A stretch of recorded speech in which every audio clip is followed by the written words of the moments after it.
Tuesday, the 8th of April, 2025. In this evening's show, we begrudgingly go over last Saturday's defeat at the New York Stadium. And that's Rotherham, a result which effectively ended Blackpool's season, particularly with the majority of our playoff rivals' results going against us. I'm Josh Bell, and this is Seaside's podcast, match reaction show. Rotherham United 2, Blackpool 1. Ollie's already changed the world. A small town from the north of England with a great tradition.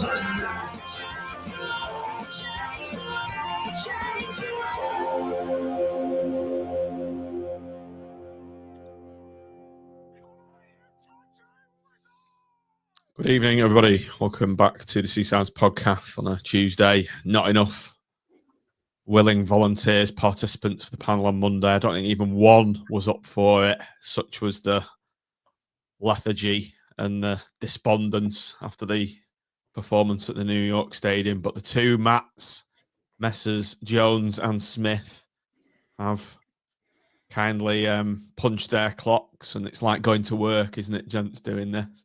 It's like something we've kind of got to do. You don't want to do, but you just know you've got to kind of do it just to get it out of the way. Like bringing on Jake Beesley as a substitute. Yeah, I think you'll find it was Smith and Jones back in the 80s, wasn't it? It was, wasn't it? Yeah. For those of a certain vintage. Of course. Perfect analogy, Mitch.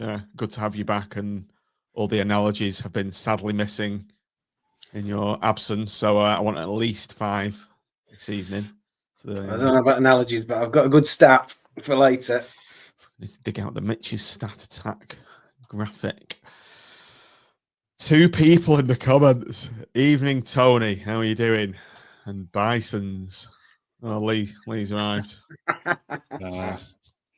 Obviously, the Arsenal game's getting a bit boring already, so switching on to the pod instead.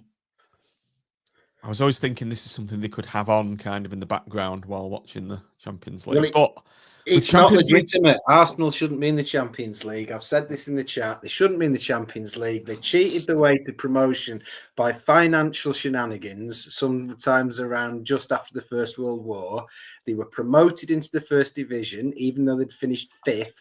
They were elected into the First Division after some shenanigans by their board, pressuring the Football League with allegedly financial incentives and so on, and they've never been relegated since. So Arsenal cannot, therefore, logically be considered to be a valid Champions League side because they shouldn't be in the division in the first place. There you go. So the nation should be watching this, not bloody Arsenal.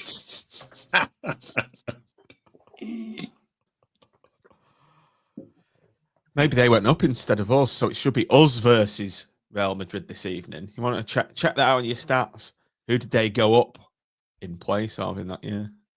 Well, I think what they did, I think I could be wrong on this, and if there was anybody in the comments, they might correct me, but I think they expanded the division to accommodate them, and it was conveniently, therefore the extra place was by election as opposed to league merit, and it's the only time that anyone's ever been promoted in the English professional league structure by election as opposed to points won.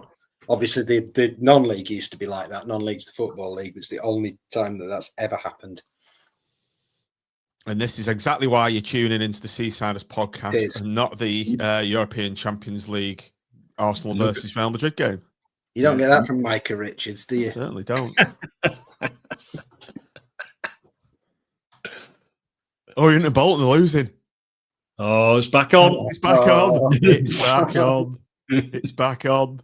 God, will this season ever end? It's not so much a pilot light, more as an escape of gas, isn't it? We've got a week and a half off, and we could still be talking about it. Bloody hell! Let's talk about the game then. That you millions of viewers out there are tuned in to hear us talk about. Let's go with the lineup first. Very much a case of as you were, Steve Bruce. Is it even worth talking about this? Exactly the same again. Which I guess is what we thought or hoped it was going to be, really. You know, couple of decent results prior to Saturday, so why rock the boat? So yeah, it was like you say, as you were really. So no shocks. All seemed good on paper, as it were, but as we might allude to, seemingly not all well. Literally inside a few belly buttons, by the sound of things. Where do you stand, Mitch, on the Bloxham or Apter debate? Starting debate. I think he's probably got Bloxham on the bench because Bloxham has more versatility. I think I'm getting to a point where I'd quite like to see Bloxham start a game instead of Apter. Apter's looked patchy at best in recent weeks. But I think in the circumstances, you probably go with, if you're putting that lineup out and you're thinking, well, we might not get, the strikers might not last the game, then Apter's not really going to come on up front, is he? And Bloxham might. So that might have had an impact on the thinking of who starts, who's on the bench, and so on. I think Bison's probably sums up quite a few people's thoughts on it. I've got quite an interesting stat on Apter, which I'll save for a little bit. But he's played a lot of football this year, and he looks like a young kid who's sort of running on empty at the moment. Okay. Thought it was quite interesting just before we go on about the game, the proximity of Millmoor to the New York Stadium. I don't know if anyone parked down that hill, and it's a real step back in time, isn't it? Looking at the old Rotherham Stadium, with the strange modern unfinished main stand. Yeah, and still wrapped up in all the building material that. Crazy, isn't it? Yeah, it's bizarre. And I don't know if you noticed this. I don't know how far back you parked. I parked just over the bridge from it. When you go over the railway bridge, there's also an abandoned railway station there that's got all its platforms, but nothing stops there. It was weird as hell because this abandoned railway station that closed, I think, in the 1980s, and then an abandoned football ground. What a weird environment. And one I liked very much, to be honest. I know, yeah. Right up my street, that. I think Mitch will be loving this. Yeah, I did have a pissing in a bush nearby the old ground, and there was loads of rubbish strewn across it. And I was thinking, shall I take a picture of this and send it to Mitch? I love this. Well, we were staying in Sheffield, so we just got the train over from Sheffield, and you do pass Millmoor again on, you can see it from the railway stations, or the rail line, should I say. And it is weird because one second you're looking at the four pylons that were there from however many years ago, and then you look to the right and there's the new ground. And it is weird that you've got, because normally new grounds are bloody miles away or out of town or all sorts, aren't you? But it was nice. We commented it was actually nice that they still managed to get it into the city centre, or town centre rather, I should say, rather than having to traipse halfway between bloody Ilkley, Mobile, Tat and Rotherham town centre. So. Yeah, fair play for them to do that. But it was a bit weird. I've heard today, I don't know whether it's true or not, whether anybody can back us up on this, but I've heard that Millmoor's still used as like a community sort of centre. Is that right? It's used. There's a team plays at it. There's like a women's team play there, sort of academy teams play there. We noticed that. We saw outside the pitch is in good nick, considering, but it's still actually used for football. Right, so I was looking at the signs. Yeah, fair play. So it's a really good idea, actually, isn't it? Yeah, absolutely. Well, I don't know if they still own it, do they? I think it's still owned by Ken Booth, that used to own Rotherham, and then there was all sorts of shenanigans. And I think I could be wrong, but I think one of the reasons why they built the new ground was because they were leasing Millmoor from the old owner.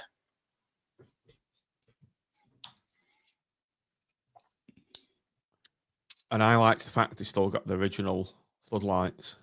It looks great, doesn't it? The old. That's how you used to find the football ground. By going into a town you don't know, look for the floodlights, and it still had them full size as well, not those crappy cutting off ones that they embarrassed our stadium with. Just if anyone's interested, we are going on about the build-up in the ground, what it was like before, because absolutely fuck all happened from a Blackpool perspective in the first half. Look at the XG on there, 0.18 XG. The only real thing I can think of, first incident of the game, was their goal, particularly nothing from us, really. It was a languid start at best. I just remember thinking that we're not pressing. There was no pressure on their defence, and we do that. We do that well when we're good. We close down well. We make it. We make it hard for teams to play out, but we just seem to be sitting back and letting them come at us. And I didn't remember thinking, God, these look good. I just remember thinking, we're not doing very much at all. And yeah, I can't think of any incident that happened before they scored. No, it was about as I don't know what minute they scored in. I must admit, because I was sort of drifting off at that particular point. But there was just nothing. It was just it was just lackluster. And it's funny really, because a guy at work said to me today, he said, "What's the stadium like, knowing that it's a new ground, and sometimes new grounds aren't really sort of, I don't know, acoustically good, for want of a better word." And I thought it was a nice stadium in terms of, we were in the back where they had the safe standing bit, and the banking. And you mentioned it in your blog, Matt. The banking was quite steep, so it made you a little bit closer to the pitch side, which was good as well. But I don't know whether it didn't help that Rotherham don't have, effectively like we do, a collection of same like-minded people, shall we say, in a stand, and there was just no sound coming from the home end. We'd run out of steam after about 5 or 6 minutes because nothing was happening, and then it was just dull, really. Then until they scored, and then you were hoping then we were going to get a reaction, and still nothing really happened after that. And like you say, we certainly weren't we were slightly second best. But we just weren't really at it, and they weren't Real Madrid either, were they? So, yeah, missed opportunities and all that. But maybe this is where the illness that we've heard about subsequently is, really just bad timing and done us over a wee bit, perhaps. Funny, I was watching an instant reaction from the Rotherham pod on YouTube. Two fellas just talking on mics outside the stadium, and they were saying this is one of the best performances they've seen by Rotherham in 2 years. And they said it's the best performance of the season. And they were saying, we know how ridiculous that sounds, but relative to what we've been watching under Steve Evans in the previous year. So I had a couple make of that what you will. Well, I had a couple of comments on what I'd written from Rotherham fans who said they didn't think we were that bad. And I thought, well, I thought we were really as poor as we've been in quite a long time on Saturday. They didn't think we were that bad. And they didn't think they sort of didn't think they were that good. But like you said, they thought it was the best they'd been for ages. And they were happy more because they got rid of Evans and whoever his assistant was, Fat Man and Bobbin, they called him. Whoever his assistant was.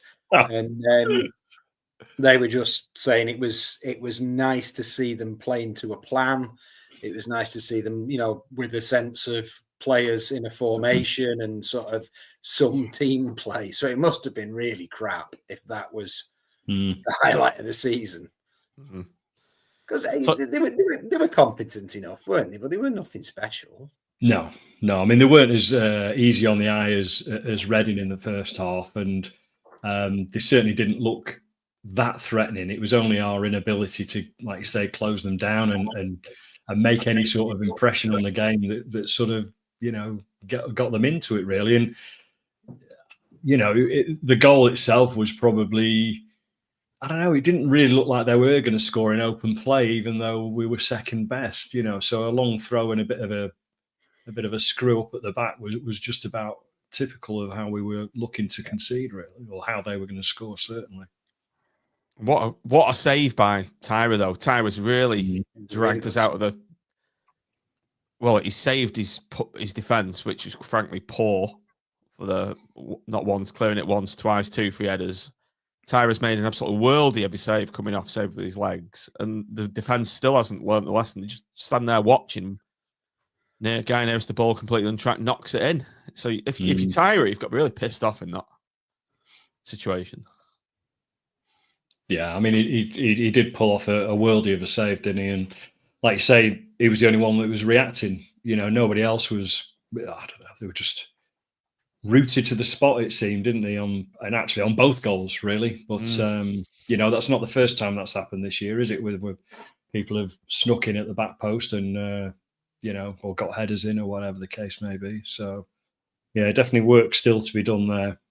It'd be interesting to see, wouldn't it? The breakdown of I don't know if you can get it at this level, but where our goals come from, because it does feel like we concede from crosses so much. I feel like I've seen that goal about 25 times where the ball comes in, we make a bit of a hash of it, and they pop it in without it really seeming to having to be a particularly good finish or particularly hugely earned, or you know. And it's like it's not always seemingly from great balls. I mean, you don't mind if a winger goes past 3 people and gets the byline, puts in an absolute killer cross, and everyone's stretching to it, and somebody chucks a diving header in that goes in the top corner. You kind of say, well, you know, you can see goals like that sometimes, but there seem to be a lot of fairly routine crosses where somebody ends up unmarked.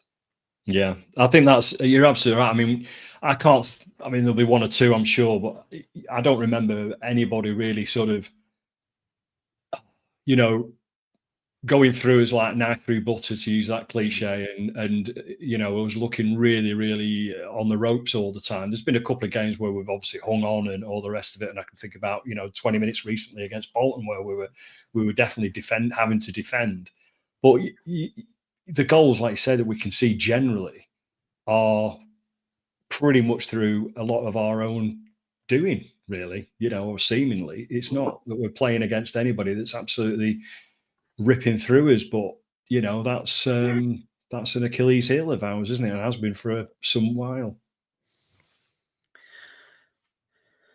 Tyrer's made another good save after that, and for the disallowed goal in 28 minutes, Tyrer's actually made a fumble there. Their lads done well to get a snapshot away. Great piece of skill. Maybe he was just not expecting it, but Tyrer's got away with it. But again,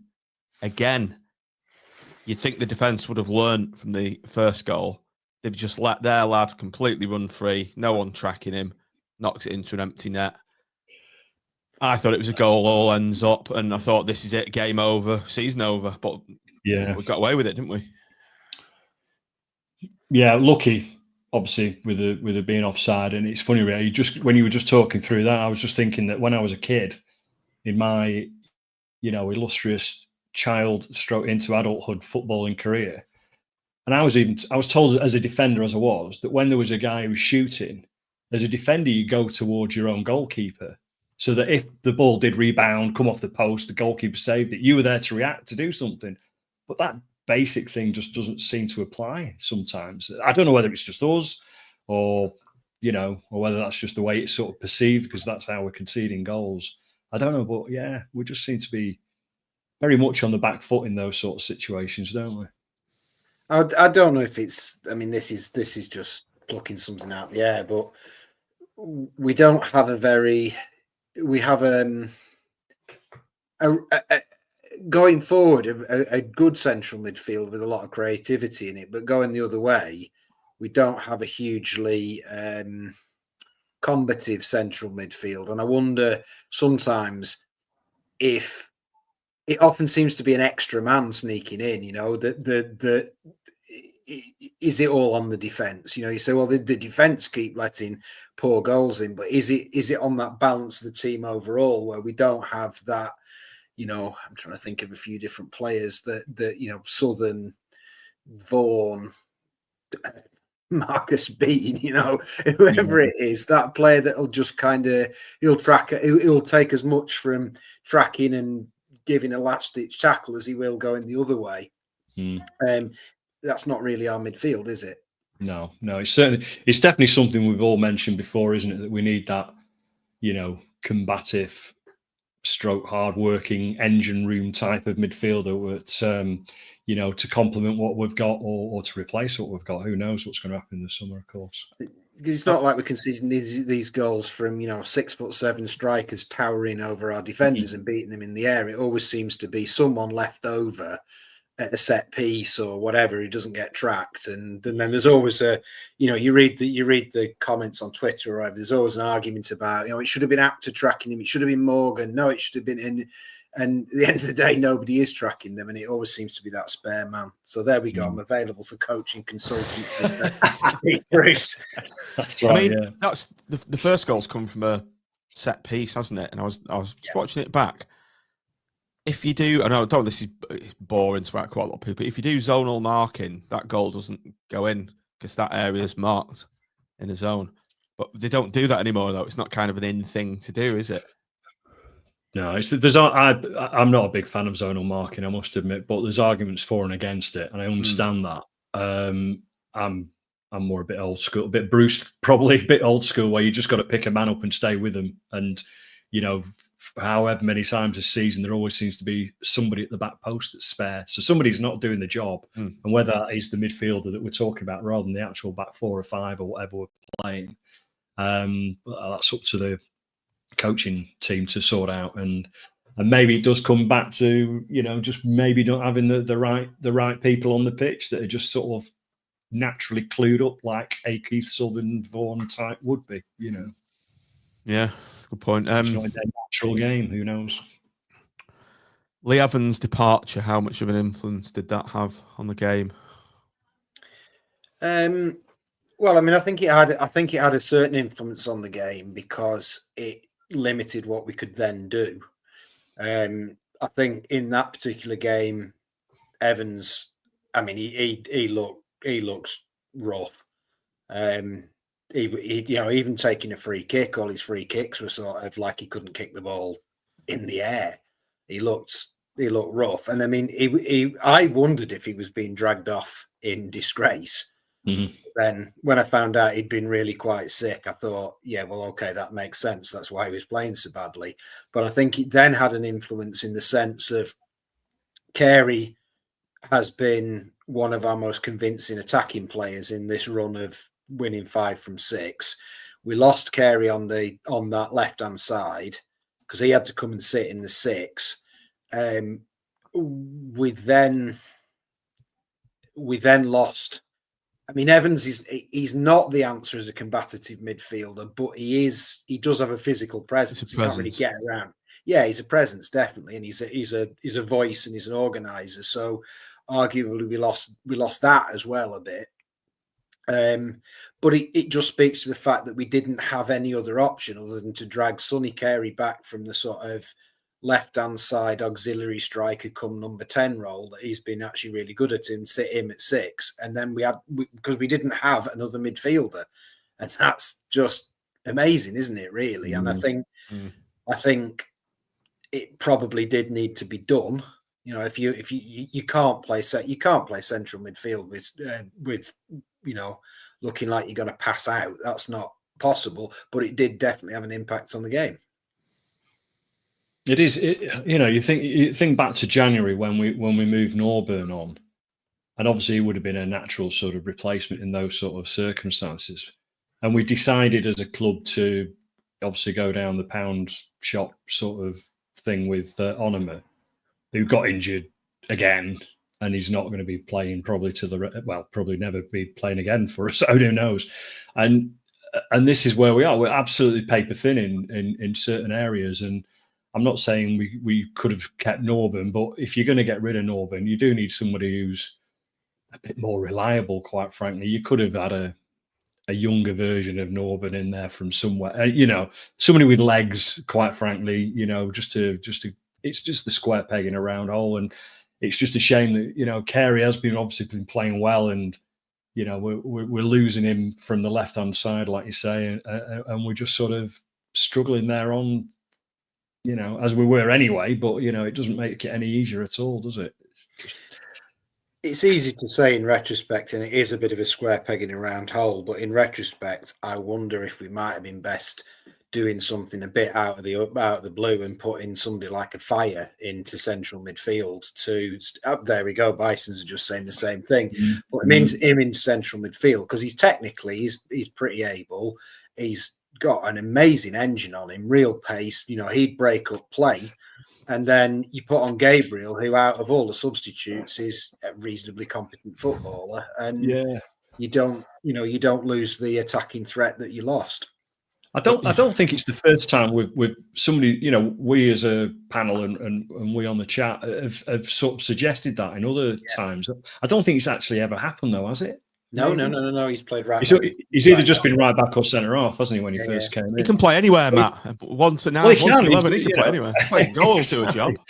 But that's it. You just wonder why. Yeah, I mean, it sort of makes sense, doesn't it? You got right back on the bench, and why would you? I mean, we've had this conversation with Critchley in the back, about a square peg in a round hole.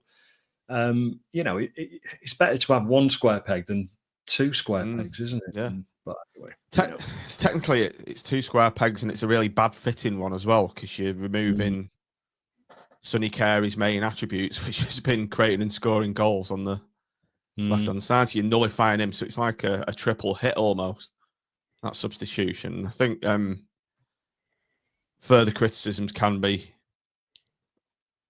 put to Steve Bruce at half-time with his triple substitution.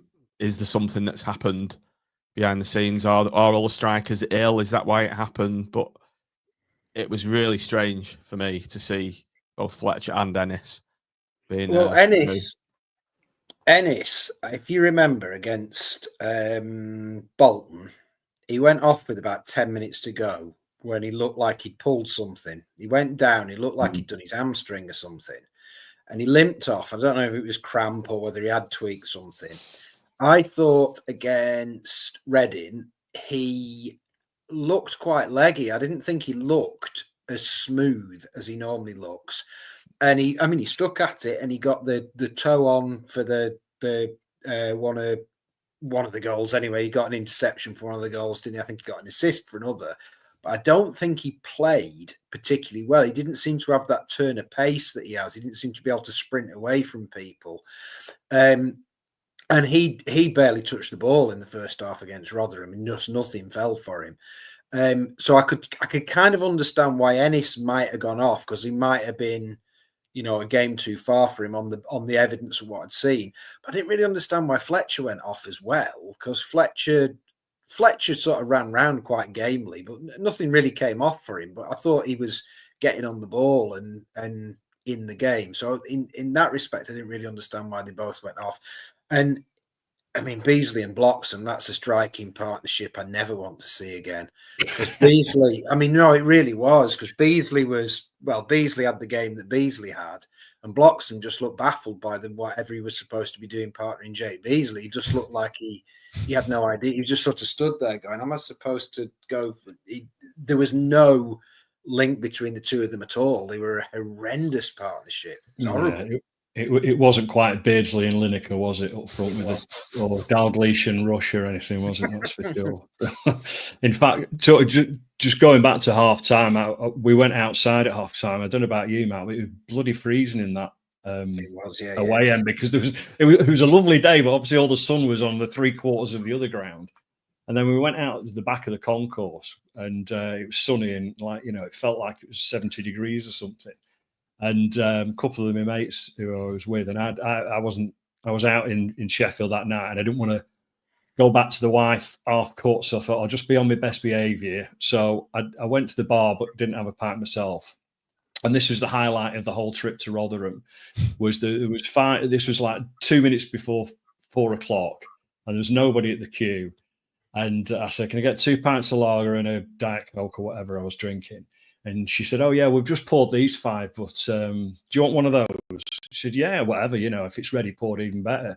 And she said, "Well, they discounted at 4 o'clock. I said, "Oh, right." Well, I said, "It's only a minute too, so I'll wait," thinking it was going to be like 5p. She said, "Oh, fuck it. There you go. Have them." Not it. So No way!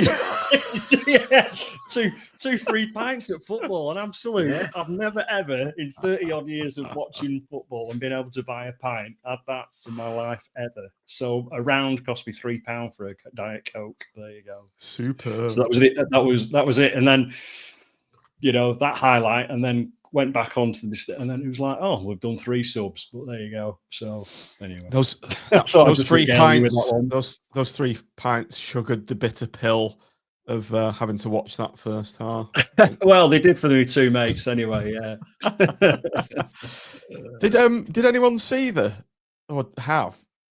Sorry, my mate from school, and him and his daughter have rocked up with pie, peas, gravy, and mashed potato. Yeah, I saw this that. massive box for like a £5. I was like, that's quality. I was like, £5 for that. He's like, he couldn't eat it all. Yeah. Well, it was to be fair, coming back to Rotherham's ground again to avoid talking about the game, but it was. I don't know if you went. I went round when I've been to it before. I've gone to the away end, sort of on the side you come to from the car, but I got there quite early. And I had a mooch around Rotherham, and I walked to the away end down like what would be the I don't know, east side, I think, the side that was to our right anyway. Mm-hmm. And they've got like this river walk with benches. Oh yeah, and me, Joe, and Tim did that last time with those massive walls on the other side of the river. Yeah. And on the other side, I don't know whether you saw it, they had entertainment beforehand. There was a guy with a guitar playing the ratings and all this sort of stuff. I thought, bloody hell, this is what it's all. I mean, don't get me wrong, it's probably a load of shit when it's pissing it down in November, but they made the most of it when the sun was out. So yeah, fair play to them. They did it a bit better than a certain club round our way might have done anyway. So, yeah, Stewards aside, I was very impressed with the Rotherham experience, but we'll come to that. Second half, then, obviously, these triple subs, Beesley for Fletcher, Silvera for Apter, CJ for Ennis. Shocked. The masses behind the goal, open mouth as these 3 changes were made. But Beesley started quite brightly, fizzing one wide. Also trying to punch one into the net, a la Diego Maradona, which the referee seen and rightly or wrongly giving him a yellow card. Thoughts on those?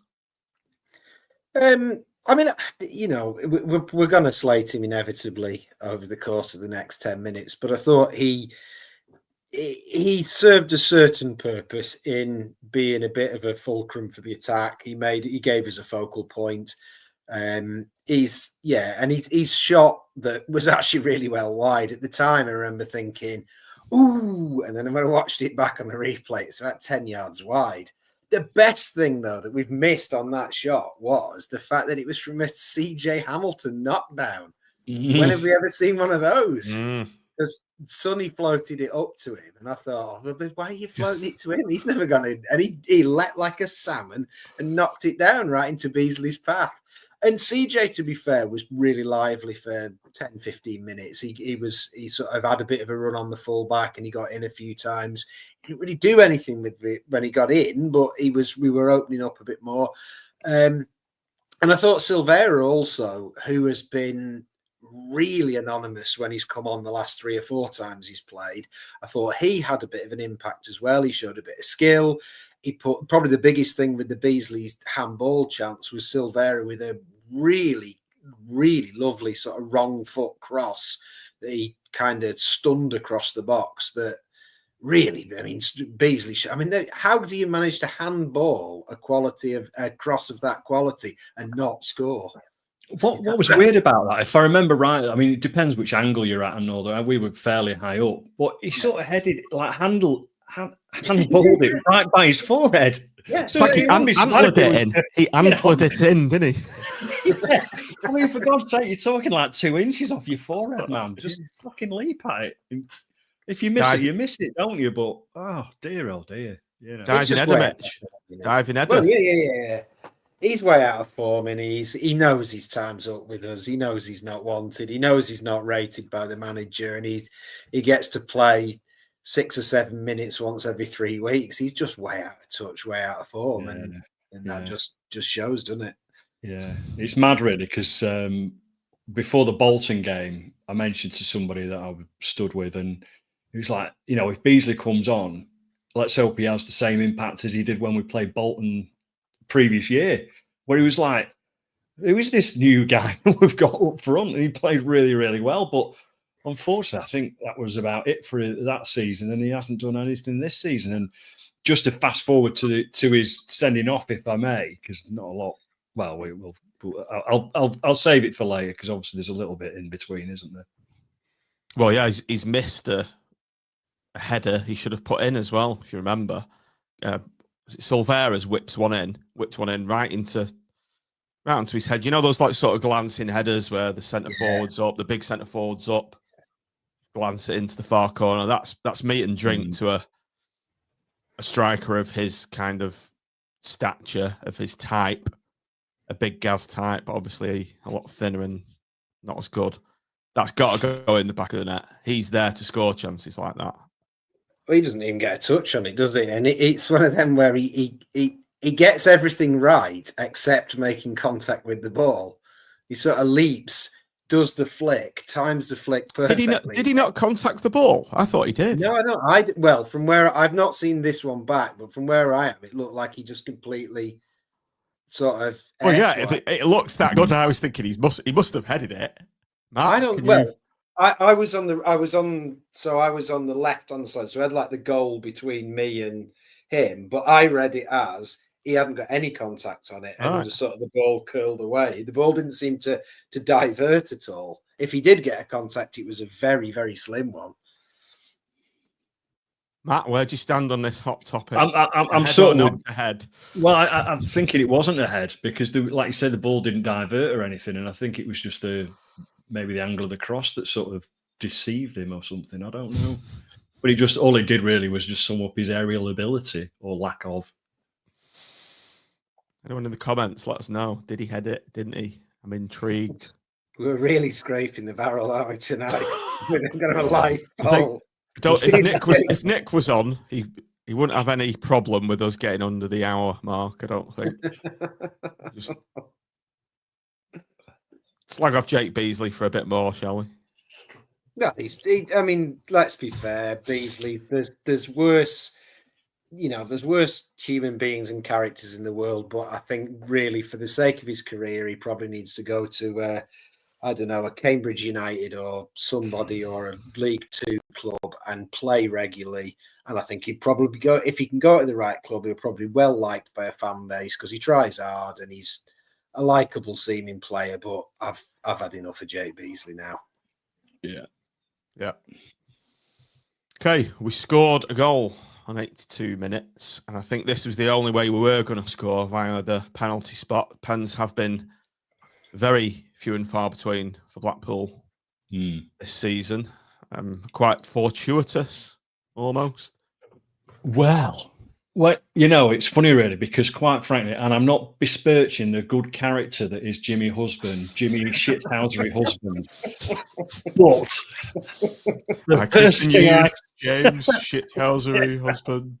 The first thing I said to my mate to the left of me was, "Did he dive?"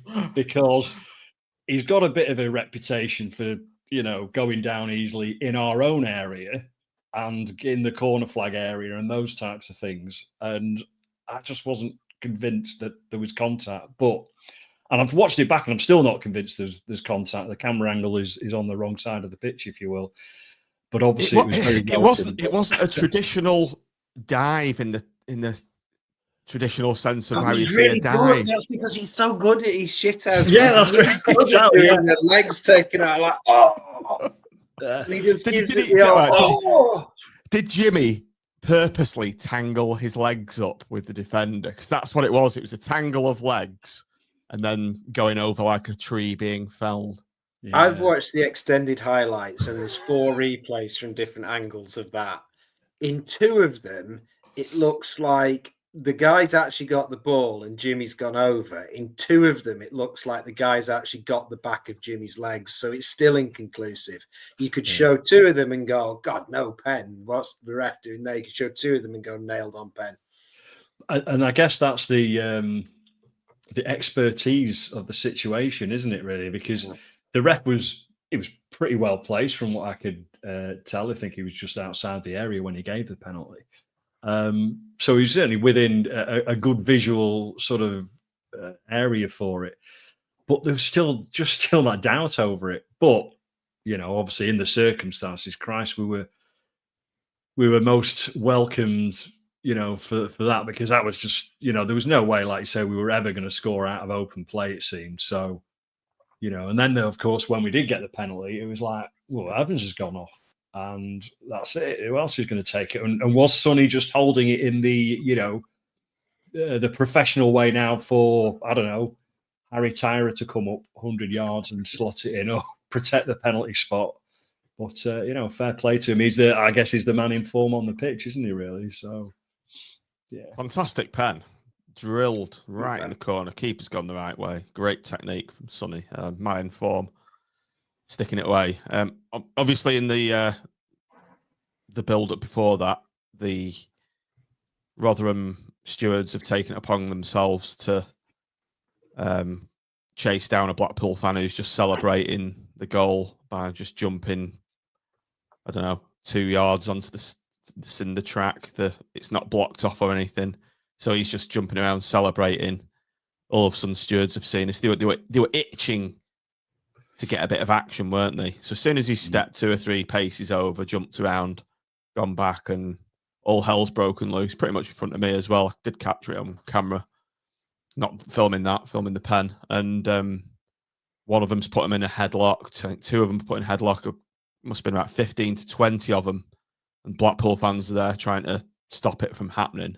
But it's like an absolutely ridiculous overreaction and response to a guy jumping around celebrating a penalty. Yeah, I mean, it was. I was on about 3 or 4 rows away from it, and I mean, until I'd seen your video, I wasn't really sure why it had happened, because nothing seemed to be happening.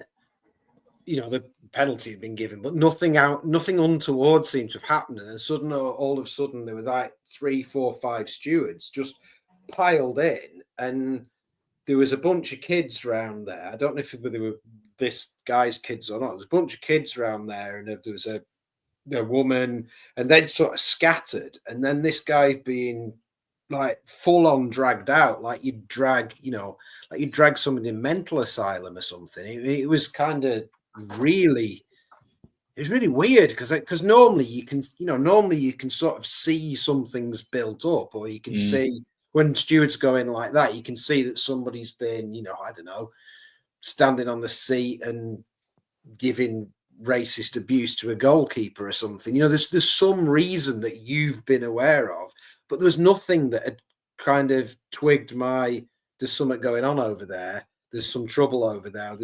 And it just seemed completely and utterly disproportionate.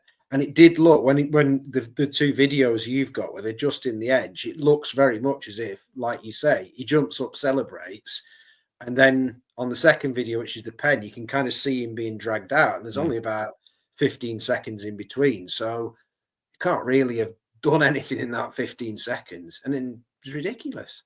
Yeah, the one thing I know, I didn't see it because I was too far back to know it. I mean, I saw the poor guy getting, manhandled out as if he was on the front of a bloody picket line 30 years earlier in Rotherham, Exactly that, yeah. And it was telling that even it's almost as soon as the referee's whistle was finished to give the penalty, all of a sudden, the stormtroopers came in from the left-hand side, and they were all congregated out as if they were waiting for something to happen. But it was just completely over the top. There was never any.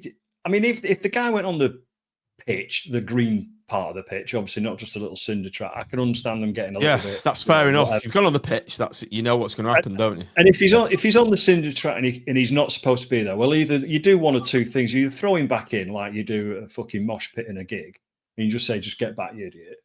Or as we have done at home, we've done that plenty of times in the past, haven't we? We just chucked him back in, or you do escort him out. Not in that manner, let's put it that way, and it just seemed to be totally disproportionate. And equally, I mean, when I looked at it and there was all these guys going out for Stewards when the penalty was given, it was just too preemptive. There was just something like they were just waiting for, or just give me one chance to get somebody here or something like that. And that's, they didn't need to go there. It's as simple as it was just a penalty. What are they expecting? I don't know. He was our players. I don't know. It's the force of it, isn't it? You've described it very well. You've described it very well with the sort of, like something from Orgreave. But like, you go back to the Stockport one where, that we talked about on here with the lad kicking a ball around and then ends up in a bloody headlock. Like, what gives them the right to put you in a fucking headlock? And the reaction they then get from that it's I can't think of another situation where if I was let's say I'm at the train station and they go, stand behind the yellow line please, and I don't immediately step back from behind the yellow line, the conductor doesn't fly down the platform and headlock me, and then his mate doesn't come and start like literally pulling me. What gives them the right to do that? And then they get the reaction. Sometimes from some people, they get the reaction. So they go in aggressively and then they get a reaction. Somebody comes in going, oh, fuck off, get off my mate, and throws a punch or whatever. And then they're like, wait, here we go. That's probably why they're doing it. Yeah. It's not acceptable. No, it's not. It's just the proportionality of it, isn't it, really? There's just no excuse for it. I mean, there's so many better ways you can deal with any situation like that. And it just, I don't know, it just pisses you off because it puts you in that position where you just think we're just treated like we were in the late 80s again, or mid 80s if you're old enough, where you're just treated like a bit of cattle going to a bit of fodder at the end of the game. It's just horrendous. In those days I thought we're pretty much behind us. And we get the odd incident and sometimes there's a reason, a good reason for chucking somebody out, like you say, there's racial abuse or whatever the case may be. But that just seemed totally over the top. So I just hope that, somebody gets some footage that shows it in its proper light and, it gets passed on into the right sort of hands, really. I think it's a trend, isn't it? There's a trend here. It was interesting when Stockport, when that was raised on Twitter and on AVFTT and stuff, Stockport fans were saying, please report our stewards. They're fucking awful. And what was our last away game? So I was reading somewhere at one of the recent away games that I wasn't at, there was some hassle, and it's this trend, and it's not acceptable. And like you say, it's like going back to the late 80s, or I mean, I only really remember the very early 90s, but it's people employed by the clubs causing the trouble, which is yeah. As Bison has said that it's assault. The law is the same inside of a football ground. You can kind of not accept it, but you kind of understand it if it's a police officer doing that because they've got certain powers, haven't they? These guys haven't. They're just men in the street like you or I. They're just they're supposed to be there for civilians. They've got no power. They're supposed to be there for your safety, not anything else. Quite frankly, they're not there to police like they've. Well, they wouldn't say that's a bad word to use. Police. They didn't police anything. They just, thuggery. But yeah, I don't know. I don't know where it goes because, like you say, it is private firms that are brought in and all the rest of it. And who from the football club must, or the safety officer or whatever, the police. There's always a policeman, obviously, in charge of stuff like that in the ground. They must, liaise with these people before the ground. This is what we want you lads to do, and girls that are involved in the stewarding today. And I'm sure it pretty much doesn't say put a fucking player. A fan in a headlock and drag him out like he's, just, I don't know. I'm getting mixed up with my words, but you know what I mean. Yeah. So obviously there's the video. So if there is any video footage, obviously I've published mine. I've just put that in the comments. Hopefully BST pick that up. There's a thread on AVFTT about it, and if you look at the banner that's just going across the bottom of the screen, if you have any video footage of the incidents of the game, I'm prepared to share it. BST would like to hear from you. So if you do have anything, get in touch with BST, listening at blackpoolsportstrust.com. It's worth saying that they're asking for anything from the Stockport game as well. So anybody was particularly in the crush type thing at the end has got any footage of that, and anybody who had a hassle with the stewards at half time at Stockport as well. And I would imagine that anybody's had, like I say, a hassle with stewards at any recent away games. Yeah, it needs to stop this. It needs to stop. Who do these people think they are? If you wear a yellow jacket, you're I better not lower myself to their level. Someone remixed it to, if you wear a light blue tabard, you're I think it was Salty, actually. He was technically correct, a light blue tabard. Okay, back onto the game then. We've got back into the game. It's better in a rant, isn't it? Well, only a minute, surely, on this one. We've got back into the game somewhat fortuitously by hook or by crook. Jimmy, shithousery, husband, getting us a pen. Sonny Carey knocking it away. We thought we'd got a point. Absolute worldie of a save from Harry Tyrer not long after that. Oh, that wrong-handed save. Oh, that was beautiful. Yeah, really was. Flying to his top left, going right into the top bins, and he's covered half the goal and right up there. What a save from Tyrer. Just goes from strength to strength. It'll be a tough act to follow, isn't it? What a turnaround. I think we said this in the last pod, considering our thoughts after the first half of the season. So yeah, the game's in its dying embers, and who wants to talk? Matt, you were going to mention it, weren't you? So yeah, I was, mainly because when I looked at it back, and they sort of broke away down. Well, Beesley, I think he lost the ball possibly. I'm trying to think now how the build-up was, but we lost the ball, and Beesley chased after the guy, and you could just see what was going to happen. You could just see he was going to do a centre forwards tackle on him, and then I'm thinking, is that Beesley? And if it's Beesley, then he's in trouble. And sure enough, fraction of a second later, clatters into him, gives the referee no alternative but to give him a second yellow card.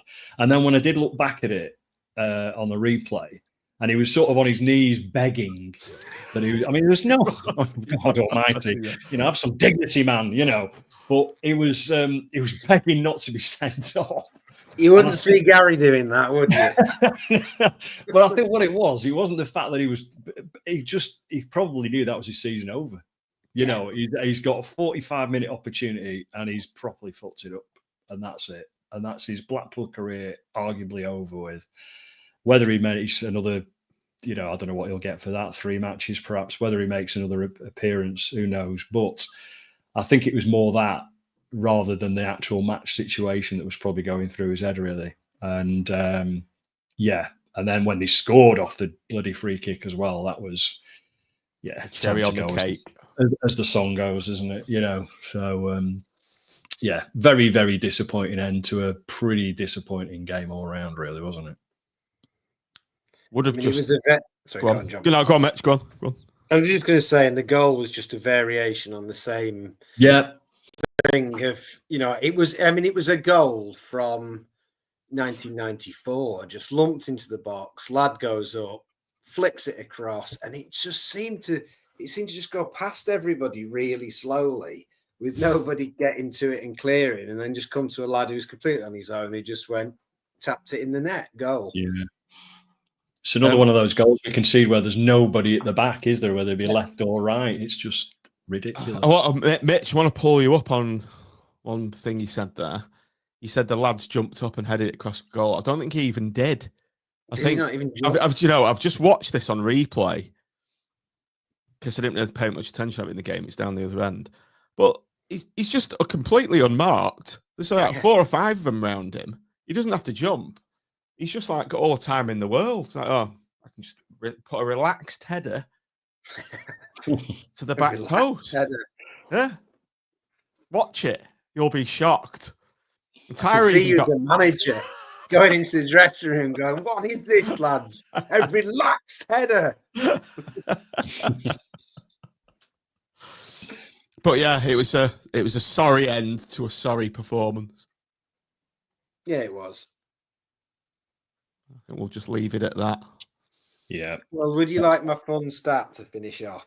Go on then. Because I think we all, I genuinely did say before kickoff, you can ask Chris Walker if you don't believe me. I said before kickoff, I'm worried that we're going to run out of steam because we've been playing the same set of players since Christmas pretty much, with 1 or 2 variations. And we've said on here numerous times we haven't got enough backup. So I went to have a look at the number of minutes played by players in League One, and of the top of the 90 players who've played the most minutes in League One this season, we have the most. So we've got 6 in that list. Let's try and guess them. You can have a go, yeah. Evans, Apter. Yeah. Casey. Yeah. Fire. Yeah. Who's the other? Morgan. Morgan, and missed one more, that's 5. Tyrer. Yeah. And Husband's not far out the top 90 either.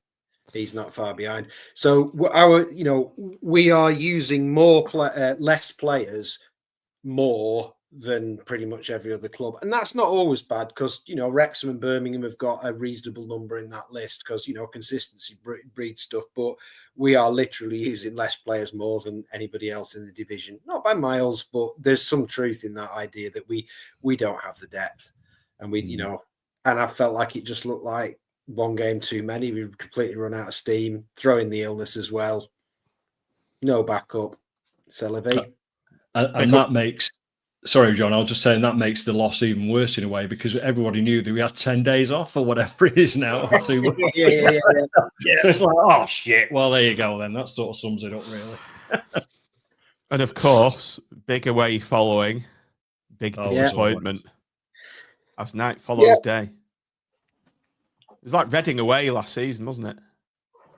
Yeah, it did have that vibe. Yeah, we've been there too many times, haven't we, for those? But as we always say, never let the football match ruin a good weekend, but it does occasionally. Although, everyone's losing tonight, aren't they? Oh no, Reading are winning. Reading are winning now. Bolton are losing. Huddersfield drawing. Or hold one. I think Lane Orient might be winning. Yeah. Yeah. So we're on 60 points. Reading, as it stands, are on 68. That's we've got 15 points left to play for. So it's not happening, is it? No. Can we just divert to Bison's question, which I think we can, given that we're a smaller panel, it might not take too long. Okay, yeah. Bruce, will he stay? Well, I think a huge amount depends on whether we have got a well-backed rebuilding program in place. You look at what we've got now going into next season. You potentially take Carey out of that.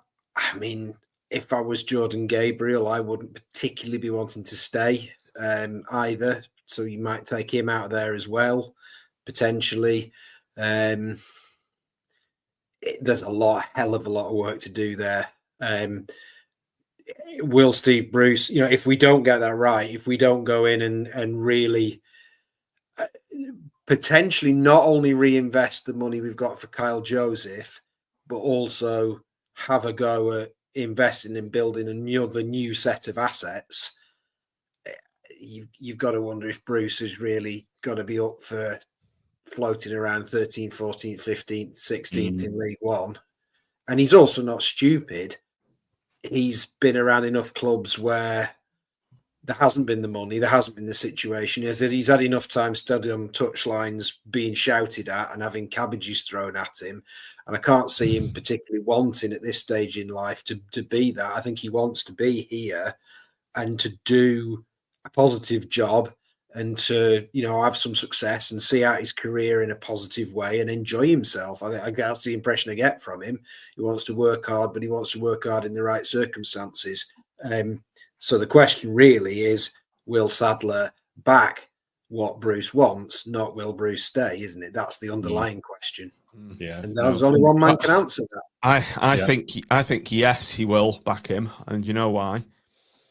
Because I bet Simon Sadler's been short in all the markets recently with all the chaos that Donald Trump's been in. He's made an absolute bloody fortune. That's what hedge fund managers do, don't they? So he's going to be quids in.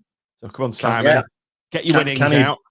Can he actually do it, though, in the current circumstances? Is he suspended from trading or whatever? I don't know. But, yeah, I think you hit the nail on the head, Matt. I think he's that's exactly it. It's all down to the owner, isn't it? And whether he can give him the tool, well, the money to buy the tools, should we say, to do the job. Because I don't think he'll hang about, personally. I think he's at a certain age where he doesn't need to be in, like you say, mid-table obscurity. If that's what he's potentially looking at, he can probably command a bigger job as well at bigger clubs, quite frankly, because he's done pretty well, hasn't he? Really, from complete obscurity to getting back into it as he has, and obviously with his, when his family tragedy happened, he was on a right good roll at that particular time, which has obviously set everybody back. But it's those sort of things as well where he just thinks, oh, well, maybe you might just think, there's more important things, aren't there, than football. Yeah. Time will tell. We've got Stevenage up next week, a massive gap between now and then. It's not exactly a game that gets the juices going, is it? Definitely an on the beach game. Yeah. Anything else before we go? Man of the match, obviously, for the game. Won't do bother with player ratings. Can't be arsed. Harry Tyrer for me. Bar one slip. The Rotherham fans I spoke to thought Fire looked good. I'm actually literally going to what the Rotherham's fans said. Tyrer wasn't bad. Tyrer's not a bad shout. I thought Fire rarely has a bad game. Did all right. They thought he looked decent. I don't remember him making any terrible mistakes and was fine. Tyrer did make some really good saves. We only had about. Then going forward, you're really struggling, aren't you? Really struggling. Yeah. Jake Beesley? Yeah. Well, goes without saying, doesn't it? Right, as I finish the dying embers of my Wainwright gold, I think it's symbolic. The last drink out of the playoff promotion cup has run dry, as has Blackpool's season. I think it's fair to say that the season is now done and dusted. So I think we'll leave it there for one day. Stevenage away coming up. Probably not doing a preview. Doesn't really matter, does it? Who cares? Don't do a post one. Don't do a pod either. Just pretend it never happened. Ignore it. We might do something a bit different in the middle, just something random. Maybe slagging off players via a worst 11, something like that. Thanks for your time, guys, this evening. Thanks for everyone in the comments. Thanks for watching. Thanks for downloading. Been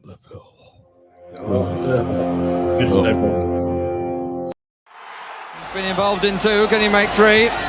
Not on this occasion. Well taken by Walsh. Davis is on the far side. Ainscough coming square. That's the ball. That's a good try. What a goal! Oh!